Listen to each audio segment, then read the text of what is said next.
Hello বন্ধুরা, আমার চ্যানেলে তোমাদের সবাইকে স্বাগত। আজকে ট্যাংরা মাছের এমন একটা রেসিপি বানাবো, আপনারা হাত চেটে পুটে খাবেন। তো দেখা যাক রেসিপিটা। সবসময় মনে রাখবে, ট্যাংরা মাছ ভাজার সময় কড়াইতে কিন্তু লবণ দেবে, নাহলে তেলটা ঠেকরাতে পারে। তো আমি ট্যাংরা মাছটা ভেজে নিয়েছি, বেগুনটাও ভালো করে ভেজে নিয়েছি লাল লাল করে, আর আলুটাও ভেজে নিয়েছি।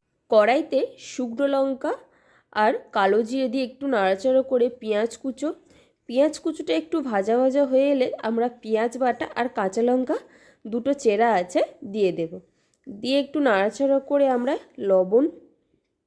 লবণটা দিয়ে আবারও একটু নাড়াচাড়া করে দেখো, এখানে টমেটো সস একটু দিয়েছি। টাটকা ট্যাংরা মাছ এইভাবে একবার রান্না করে খেয়ে দেখুন, তাহলে ট্যাংরা মাছের আসল স্বাদটা আপনি নিশ্চয়ই পাবেন। তো আদা বাটা, এখানে আছে গুঁড়ো লঙ্কা আর হলুদ দিয়ে ভালো করে মশলাটা কষিয়ে নিয়ে দেখো তেল ছাড়া পর্যন্ত কিন্তু ভালো করে মশলাটা, রান্নায় মেন কিন্তু আমাদের মশলাটা ঠিকঠাক করে করতে হবে।